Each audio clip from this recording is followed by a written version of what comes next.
والصلاة والسلام على أشرف الأنبياء والمرسلين نبينا محمد وعلى آله وصحبه وسلم تسليما كثيرا إلى يوم الدين أما بعد. So this morning after Fajr, inshallah ta'ala, the sixth day of Sha'ban, 1436 years after the migration of the Messenger of Allah sallallahu alaihi wasallam, we sit for a reminder as the conference for Masjid Ahlul Qur'ani wal Hadith winds down. We've discussed numerous issues on the topic of marital life, such as the importance of the spouses seeking knowledge and its effect on the marriage. And likewise, yesterday we've discussed the issues of divorce and the issues of how to divorce a woman properly and how not to divorce a woman, and likewise the issues of reconciliation, how to return your wife back to your care, and things of that nature. And this morning we want to touch on a topic that all of us are familiar with, but is pertinent to individuals who are married, and that's the topic of how to perform a ghusl after sexual impurity or sexual ritual impurity. And no doubt that it's a practical issue, especially for married couples who have the realm of intimacy in their relationship. And likewise, they still need to worship Allah subhanahu wa ta'ala after that act of intimacy in order so that they can perform the salat and other things that require them to be pure. And the chapter of Ghusl, it contains numerous issues. But from the issues that we want to discuss are from the things that cause a person to have to make a ghusl. And the thing that's pertinent to the discussion this morning is khuruj al-mani min makhrajihi min al-dhakr wal-untha. And we'll look at the speech of Shaykh Fawzan from al-Mulakhas al-Fiqhi concerning the topic. So from the things that cause a person to have to make a ghusl is khuruj al-mani, when a person has an ejaculation. When a person is with his wife and he has an ejaculation, whether it be the man or the woman.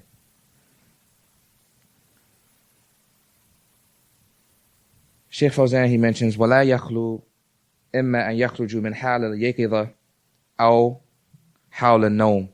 And a person, when he has this khuruj, this ejaculation, it either takes place in two situations. In a situation when he's awake, or in a situation when he's sleeping. A person, sperm exits from a person in two situations, when he's awake or when he's sleeping. فإن خرج في حال يقظة اشترط وجود اللذة أو اللذة بخروجه. So if a person emits sperm during the state of being awake, then it has to be accompanied by desire. It has to be accompanied by desire, meaning that's something that he intended to do. فَإِنَ خَرَجَ بِدُونَ لَذَّةٍ لَمْ يُوجِبَ الْغُسْلِ. Some people, they have illnesses and they're not able to restrain semen from exiting from themselves. If that's the situation, then that does not require a ghusl. That doesn't require for a person to perform a ghusl. Rather, what's meant by that is when a person, or when sperm exits from a person with desire. But as for a person who's sick or ill, then that person, he doesn't have to make a ghusl. كالذي يخرج بسبب مرض أو عدم الإمساك. Such as a person who sperm exodus from him due to him having some type of illness and him not being able to restrain himself. وإن خرج في حال النوم وهو ما يسمى بالاحتلام وجب الغسل مطلقا. So if a person, if sperm exits from a person in a state while he's sleeping, we mentioned that sperm exits from in two situations: when a person is awake or when a person is sleeping. When a person is awake, we said there's a condition that it exits with desire. If he sleep, then there's no that condition is not there. If a person is asleep and he awakes and he finds sperm in his bed, then he has to make a ghusl, whether it was done by desire or not.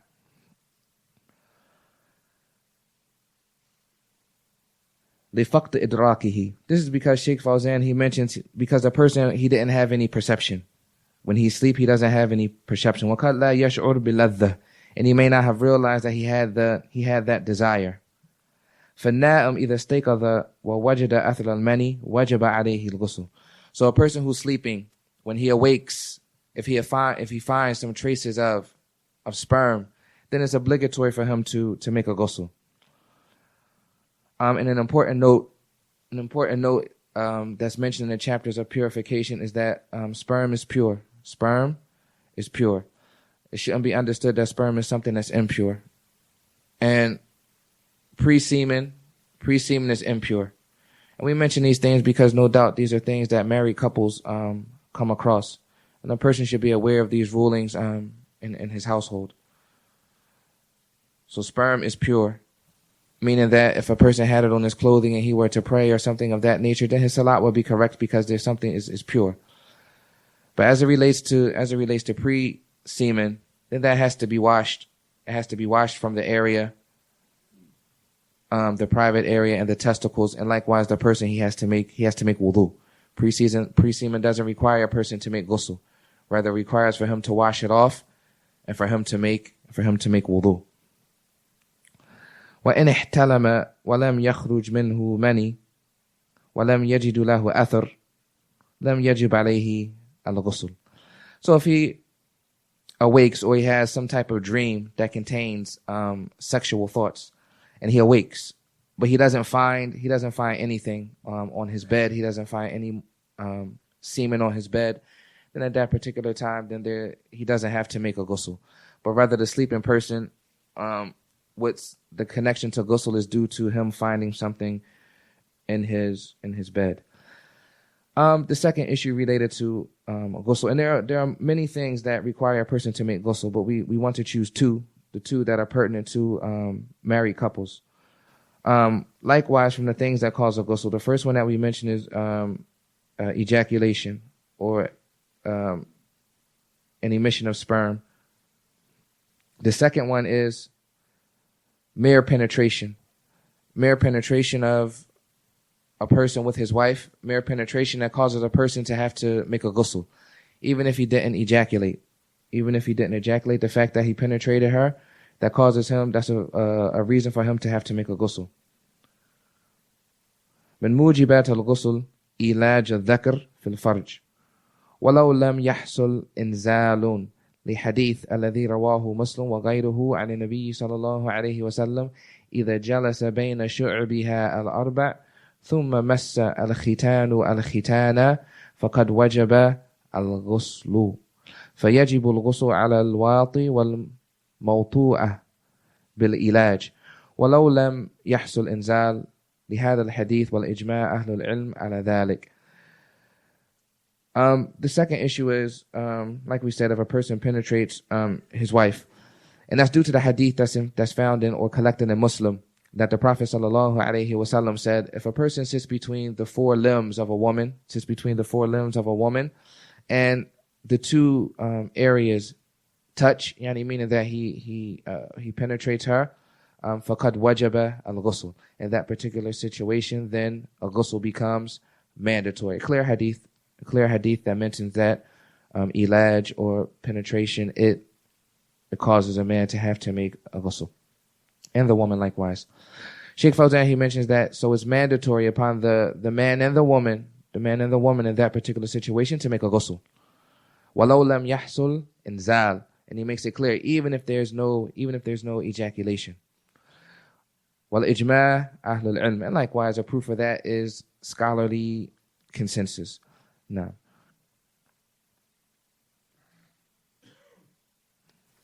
and another issue that's pertinent to the woman is from the things that cause a ghusl, and is well known.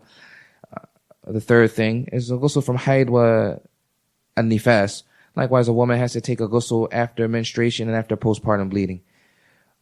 لقوله صلى الله عليه وسلم فإذا أقبلت حيضتك فدعي الصلاة وإذا أدبرت فاغسلي عنك الدم ثم صلي. Due to the statement of the Prophet sallallahu alaihi wasallam, when your menstrual cycle comes, then leave off the salat, and when it leaves or it ceases, then make a ghusl and clean from yourself the blood. And the highlighted point is that she makes a ghusl. وَقَوْلُهُ تَعَالَى فَإِذَا تَطَهَّرْنَا, and the statement of Allah subhanahu wa ta'ala, and when they purify themselves. Sheikh Fawzan mentions al-huyad, those women who are menstruating purify themselves with a ghusl after the end of their menstrual cycle. The second issue that we want to discuss is, how does a person perform a ghusl? How does a person perform a ghusl? And no doubt this is extremely important, as a person's salat, the validity of his salat is connected to it. And especially married couples, as is an act of worship that you may perform frequently. A person may perform a ghusl frequently, so there's no doubt some of these things people look at them like, well, I know how to do this. And sometimes when we're sitting in class, you listen to some of the responses, and some of the things that people say they're incorrect. And alhamdulillah that they come to class and they're trying to correct those things, but they're everyday acts of worship that sometimes we perform incorrectly. So no one should ever feel as though they're above studying wudu, or above studying ghusl, or above studying at-tayammum. And even if they know those things, even if they know them things, Sheikh Ramzan, hafidhahullah, he mentioned that from the benefits of going over those things over and over and over is that they become firm in your mind. That become when you're in the shower, you make a ghusl and you've understood it and you've practiced it, it becomes second nature. It becomes second nature. So no one should never feel as though they're above studying certain topics and that they do not need to study them. Wasifatul ghusl. How does a person perform a ghusl? And we'll mention what Sheikh Fawzan mentions in Al-Mulakhas al-Fiqhi as it relates to this issue. The first thing is an yanwi bi qalbihi. The first thing is that he has the intention in his heart. The first thing is that he has the intention to perform a ghusl, to purify himself from the major ritual impurity. Nah. And Sheikh Fawzan, he makes a restriction. He says, biqalbihi. His intention is made in his heart and is not made audibly. As if it's made audibly, then that is from innovation. That is from innovation for a person to make his intention verbally.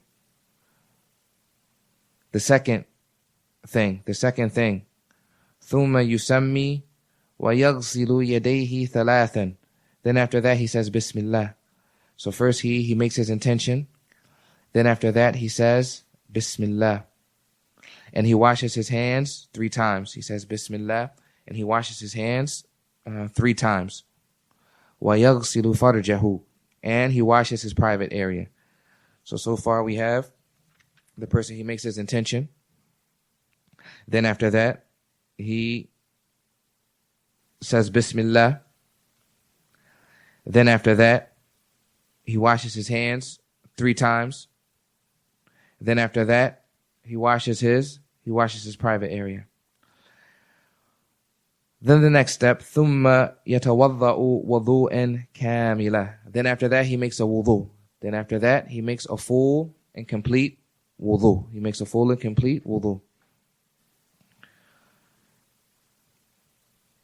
Then after that, he pours water over his head 3 times. After he makes that full wudu, he pours water over his head 3 times. يُرَوِّي أَصُولَ شَعْرِهِ. When he's doing that, and he makes sure he gets the scalp of his head, and that's important. He makes sure that he gets the water down to his roots and down to the scalp of his head. Then after that, ثُمَّ يُعِمُّ بَدَنَهُ بِالْغُسْلِ. Then after that, he gets water all over his body. Water all over his body. ثُمَّ يَدْلُكُ بَدَنَهُ بِيَدَيْهِ. And he uses his 2 hands he uses his two hands to get the water to all of the areas of his body. Now, so the first thing is what? What's the first thing that he does? His intention. Then the next thing is what? Bismillah. Then the next thing? Wash his hands 3 times. Then after that? Private parts. Then after that? A full wudu. Then after that? Water over the head 3 times. And it's important to make sure that he gets the water to the scalp. Then after that? Water a whole body. And he uses his hands to get the water to the areas. Mumtaz. And that's extremely important. So if a person walks out understanding how to make ghusl and he's married, then he's walked away with tremendous good as it relates to his everyday practical life. And there's another issue that we wanted to touch on briefly. It's the issue of a subtle point. Sheikh Fawzan, he mentions as it relates to the women. There's 2 points that we need to mention as it relates to the women. The first is وَالْمَرْأَةُ الْحَائِدْ وَالنُّفَسَاء تَنْقُضُ رَأْسَهَا لِلْغُسُلِ مِنْ حَيْضٍ وَالنِّفَاسِ. A woman, if she has some type of plaits in her hair, and she's taking a ghusl from her menstrual cycle or from postpartum bleeding, does she have to take those plaits out? There's a question. Does she have to take the braids out? If it's from postpartum bleeding, what do you tell your wife? She comes to you and says, "Do I need to take these out? I need to make a ghusl." She doesn't take them out for postpartum bleeding and for her menstrual cycle, because she has to take a ghusl when that ends. So in that particular situation, she doesn't take the braids out. Second situation where she might have to take a ghusl is from what? Sexual impurity. Does she take them out? In this particular situation, no. The situation with the postpartum bleeding and the haid, she has to take them out. If it's due to sexual impurity, then she doesn't have to take them out.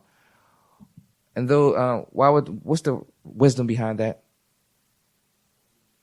What's the wisdom? But one person, what's the wisdom behind that? Oh, hold on 1 second. Abdul Kabir, ask Abu Hamza to pass you those Minhaj magazines.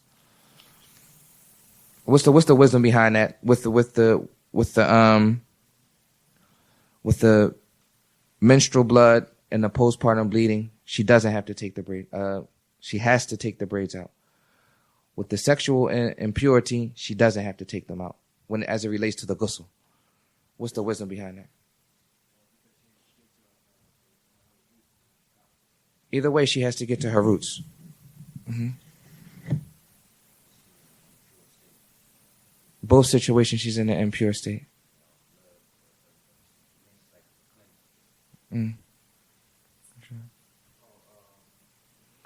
Let me repeat the situation just so we understand. With the menstruation and postpartum, she does what? She has to take them out. That's clear. She has to take them out. With sexual impurity, she doesn't have to take them out. What's the reasoning behind that? I'm sorry, it was his turn, Bilal. I stopped him. Go ahead. Because of the fact that when she's on her menses, she can't pray or nothing like that. So, they're getting to the institution like to do those things. And then after she has to clean herself back so she can pray and everything again. And because of the event, when she's after the sexual relation, it stays because she's already in that state. Her menses is done. And now she's just just getting ready after sexual relation. But either way she got to take a ghusl. The issue is when she's taking this ghusl, do I take these braids out or not? Either way, she got to take a ghusl. She got to take a ghusl from menstruating. She gets in the shower. Do I have to take these braids out? I'm taking a ghusl from menstruating. She gets in the she's taking a ghusl because she has sexual relations. So she's in the shower, and I have to take a ghusl. Do I have to take these braids out or not? What you gonna say, Bilal?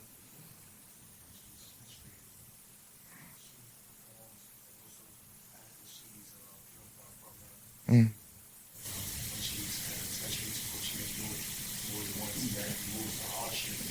Mumtaz. Mumtaz. Pass it to Bilal. With the menstruation, when taking a ghusl from menstruation, how many times does that happen a month? Once. Is there any hardship in her taking them out? No hardship. It's once a month.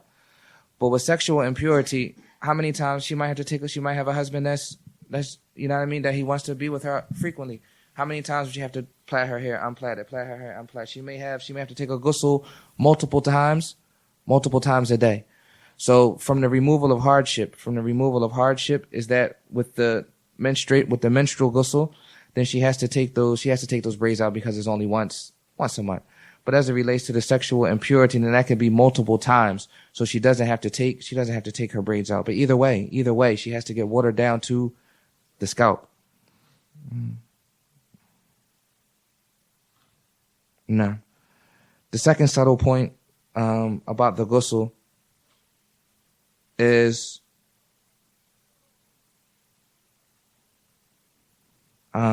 being sure to get all of the areas, making sure that you get water to all of the areas. ويجب على المغتسل رجل كان أو امرأة أن يتفقد أصول شعره ومغابن بدنه وما تحت حلقه وإبطيه وصرته ووطي ركبتيه وإن كان لابسا ساعة أو خاتما فإنه يحركهما ليصل الماء إلى ما تحتهما. The second subtle issue that we want to discuss is that it's obligatory for a person to pay attention to the hidden areas of his body, such as what's under the neck, areas that maybe a person may miss with the water, such as under the neck, such as under the two armpits, and these are just examples, such as the belly button, that a person makes sure that he gets water into the belly button. And likewise, Sheikh Fawzan mentions the folds of the knees, the way that a person makes sure that he gets water in the folds of the knees. And if a person is wearing a watch, then he makes sure that he moves that watch and gets water under it. Likewise, a ring and things of that nature. And likewise, a person he doesn't use a lot of water.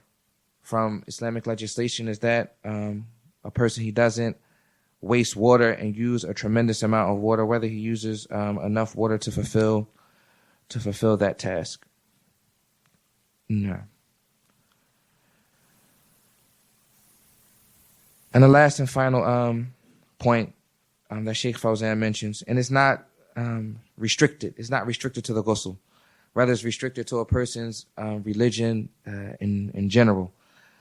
Sheikh Fawzan, he mentions, and this should be memorized, فَالْحَيَاء الَّذِي يَمْنَعُ صَاحِبُهُ مِنَ السُّوَاءِ عَنْ أَمُورِ دِينِهِ حَيَاءٌ مَذْمُومٌ وَهُوَ جُبْنٌ مِنَ الشَّيْطَانِ.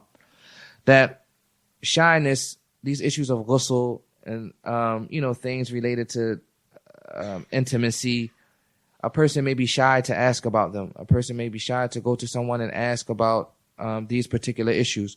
So Sheikh Fawzan mentions that the type of shyness that prevents a person from asking about his religion, then this type of shyness is blameworthy. A person should realize that he's fallen into something blameworthy if that's the case. If it's something connected to his religion, even if it has something to do with sexual impurity or ghusl or whatever the case may be. If a person is feeling some type of shyness about going to seek clarity about that, then he should know that type of shyness is blameworthy. And in actuality, it's from the shaitan. It's from the shaitan. It's a type of cowardice that the shaitan causes a person to fall into. So a person should never feel shy about asking about the affairs of his religion. And we have examples of the female companions, that one of the female companions came to the Prophet sallallahu alaihi wasallam, and she said, what should I do if I see the same thing as that a man sees in his dream?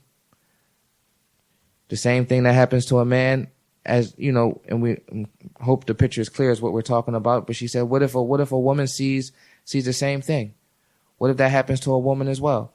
So the ulama, they extract from that particular hadith that a person shouldn't feel shy about going to ask about the affairs of their religion. And likewise, Sheikh Fawzan, he mentioned amr tahara azim, and that's what we just previously mentioned. The issues of purification are tremendous, are great in nature, and there's something to be given importance to. Wa tafrid fi sha'nihim khatir, and having negligence and no concern about the affairs of tahara or purification, then it's something that's extremely dangerous. And Sheikh Fawzan, he mentions why is that dangerous, and we'll end on that. Why is that dangerous? That a person he doesn't give importance to the affairs of tahara. Doesn't know how to purify his thobe, doesn't know how to make wudu, doesn't know how to make ghusl. He doesn't anything. The affairs of purification, he doesn't give any importance to him, and he's not aware of them. Why is that so important? Sheikh Fawzan, he mentions, which is the salat, mumtaz, because the tahara is directly connected to something that's extremely important. All of the religion is extremely important, but tahara is a condition for what? The salat. So a person who doesn't understand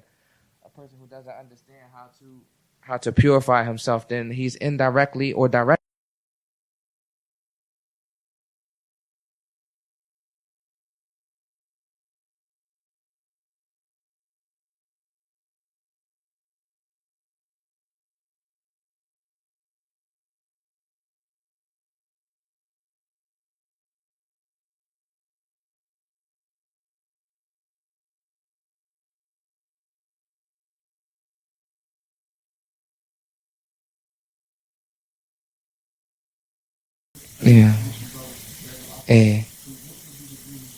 I don't know. I've actually been wanting to research that issue. Like I really don't know the ruling on dreadlocks. Yeah.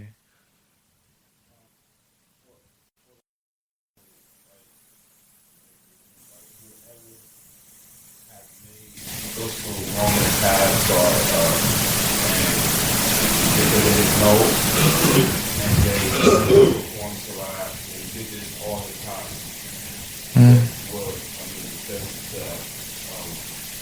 Are they exempt that because they didn't know? Inshallah, but I mean, if he was negligent, then that's a different story. Because if a person, some people say that they don't know, but it's due to them being negligent. Not that they were diligent and learning, and they made a mistake. I mean, if a person, inshallah, there's nothing upon him. But if it relates to a person who's just negligent, there are classes, there are books he can read. He can ask people, and he's just negligent. Allahu A'lam. One situation.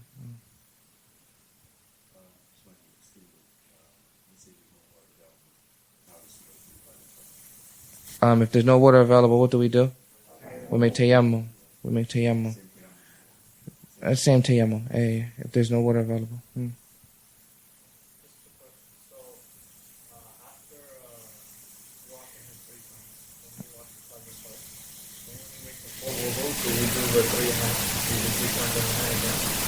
You just make a full wudu. If you're making a wudu where you're washing the limbs 3 times, then you wash your hands 3 times. That's a affair that's connected to wudu that we discuss all the time. The washing of the hands 3 times. Let's remove ourselves from the ghusl and look at wudu. The washing of the hands 3 times is not from the obligatory things of the wudu. That's from the sunnah of wudu.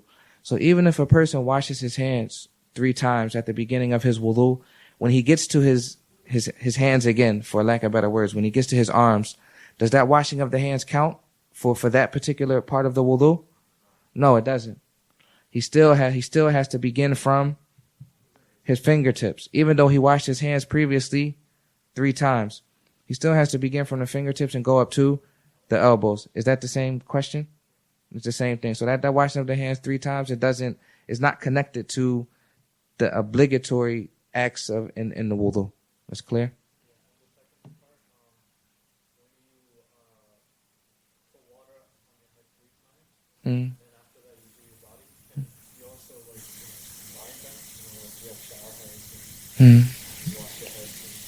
Allahu A'lam. I mean, put the water on your head 3 times, then do that. It's like combining it. Allahu A'lam.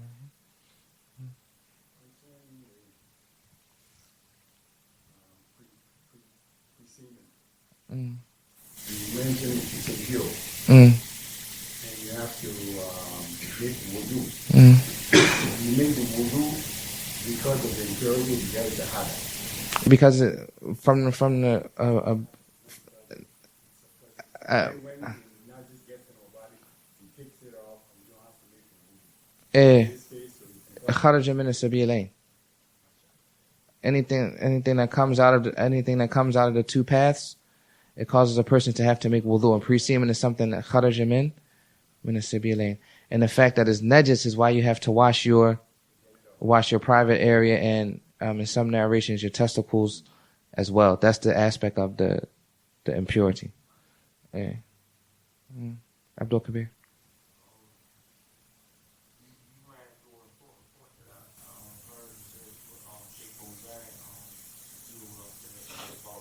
Not using a lot of water on the wudu. Or ghusl.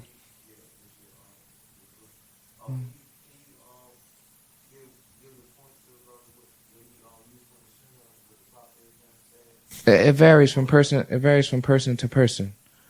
Sheikh Ahmed al-Najmi, he mentions in his explanation of Umdat al-Ahkam that the amount of water that a person is going to use is going to vary depending on his size. Someone is big and someone is small, they're going to use different amounts of water.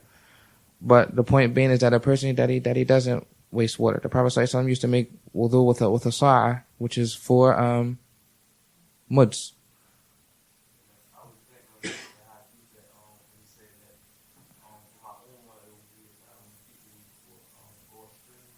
Yeah, in Tahara. Hey, in Tahara, no doubt that a person goes to, and likewise the hadith is also talking about those who suffer from devilish whispering. The hadith is a discouragement from those who suffer. They'll go to extreme in their Tahara. They'll let the shaitan come to them and whisper to them, "Did you do that right?" And they'll do it again. "Did you do that right?" And do it again. They leave out from the whole wudu. They say, "I didn't do that." Go back into the bathroom and do it again. So likewise, that hadith covers those who go to extreme and let the devil, let the shaitan cause them to make wudu and ghusl, salat, whatever act of worship, cause them to do it over and over and over and over again due to some type of whispering. And the cure for that, as we always mention, the cure for that is to pay absolutely no attention to that. If you're a person who that happens to frequently. If it happens to you once in a while, it could be some validity to your thought that I didn't do that right. It could be some validity to it. But if it happens to a person after every single act of worship, then they don't pay attention to it in order to cure themselves from that devilish whispering.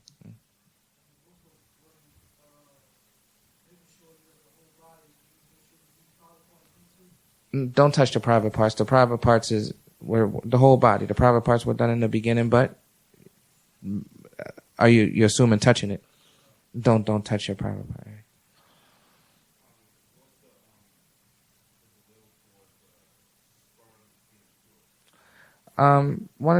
There's a couple of proofs. The first proof is that they use is that human beings come from what?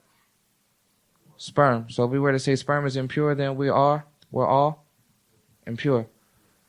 Another proof that they use is that the Prophet ﷺ is that sperm would be on his stove after having relations with his wives. And Aisha mentioned that if it was wet, you wash it. And if it was dry, he would. But what's the angle of proof from that hadith that is pure? All right, but clarify a little bit more. He still went to offer the salat. That's an angle of proof. Another angle of proof is what?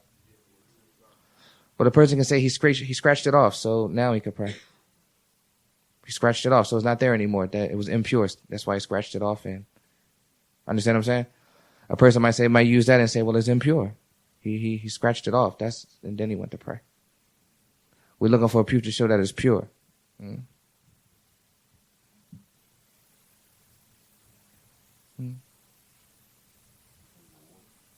Go ahead, Hanif. This is our, mashallah, tabarakallah. Remember, I don't know who was in class yesterday, but I mentioned the brothers from Minnesota. Was anybody in class yesterday? We mentioned Minnesota. That's our brother Hanif from Minnesota. So try to be kind from him. He came from a long way, mashallah, tabarakallah. Go ahead, Hanif. Yeah. He didn't make wudu, but touching something impure doesn't require that you make wudu. If I were to, last time, Allah, that I were to place my hand in some urine, that I don't have to make wudu. I just need to wash it. That doesn't nullify my wudu. I just need to wash it off. The angle of proof. One more. Go ahead. That's close though. That's close to the reasoning. You don't have to use water in order to remove an impurity. What's important is that it's removed. The Prophet ﷺ, he was the cleanest of people. Sallallahu alaihi wasallam. So the ulama, they say if sperm was impure, the Prophet sallallahu alaihi wasallam wouldn't leave it on them to the fact that it got dry. Because the Prophet sallallahu alaihi wasallam was from the cleanest of people. So he wouldn't let it remain on him if it was impure to the point where it was dried and he scraped it. So they say from that angle, sperm is pure because the Prophet sallallahu alaihi wasallam was from the purest of people, and he wouldn't have left it on him to dry.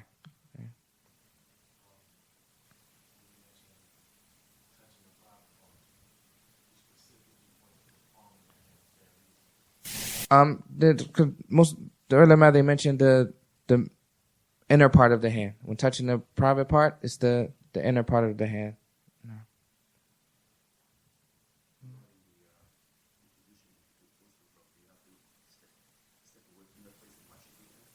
It's different narrations, but one of the combinations that's used to understand all of the narrations, that if the spot is clean, then a person makes full wudu, because the place that he's in is clean. But if he's in a place that's filthy, he's making wudu in a place that not even so much filthy, but is dirty, then he waits.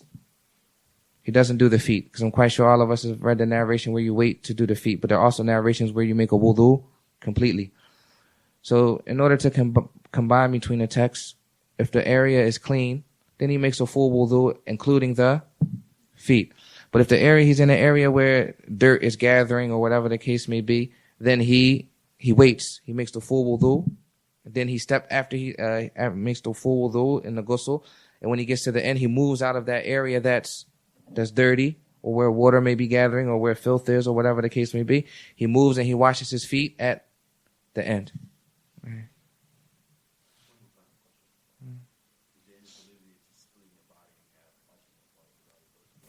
In general, the Muslim, he starts with the right. That's just a general principle in Islam, that a Muslim, he starts with the right, and the right is used for things that are pure and clean, and the left is used for things that are najis. But you begin with your right side, there's no problem.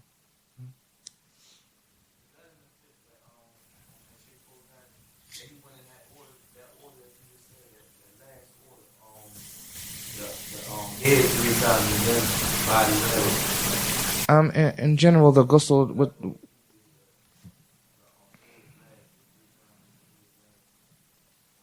the ghusl will be correct, and no matter the whole point of the ghusl is to get water over your whole body. Sheikh Fawzan, he mentions that particular order, but the point from the ghusl, a person's ghusl is correct as long as he gets water all over his whole body. And it's important to mention that likewise there's another type of ghusl. The ghusl that we mentioned right here is a ghusl that's a complete, that's a complete ghusl.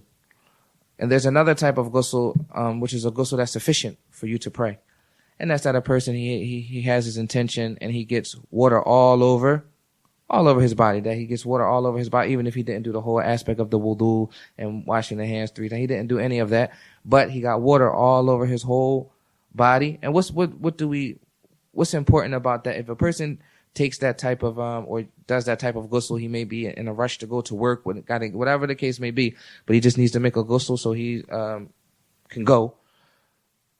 What's important that he doesn't forget? He gets water all over his whole body, but it's in a very important aspect that a person shouldn't forget if he's going to take that type of ghusl. And the question is that's not really a precise question, but inshallah somebody gets the answer. You got the first time, the mouth and the nose. The mouth and the nose, they take the ruling of the outside the body, not the inside of the body. So if a person does that type of ghusl, then he still has to do madmada, which is to get water in the mouth, and he has to inhale water in the nose. If he takes, because a person might make a mistake and just get the water all over his body, but he doesn't do his mouth and his nose. But it's important to know that the mouth and the nose, they take the ruling of the outer and not the inner.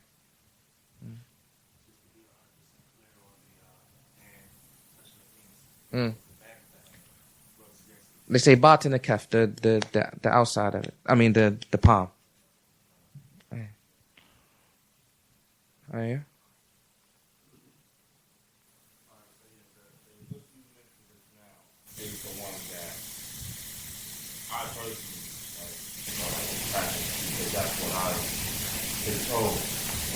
Just to get water all over the whole body? Hey.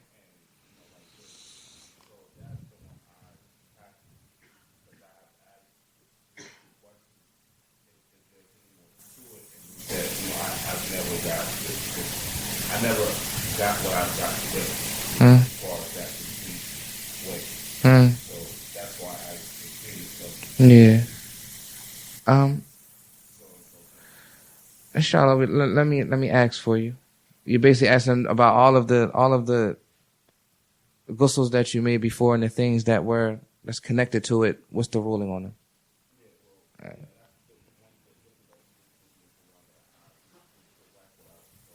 But you did it correctly. Yeah, so you're good. Yeah, that's another form. Yeah.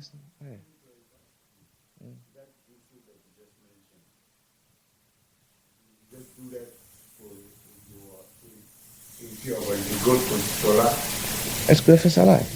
Alright. Is another ghusl. You got two types of ghusl, just like you got two types of wudu. You got a type of wudu where you might wash your limbs 3 times.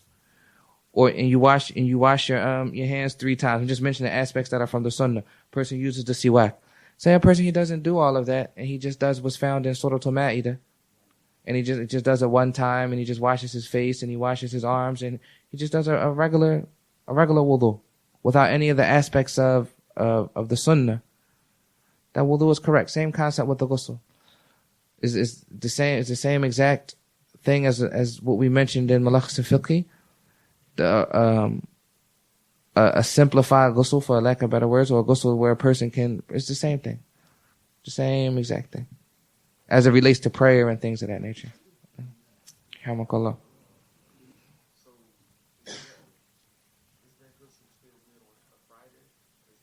And that's a whole nother issue that we had to talk about that. That's another issue. What Well, some.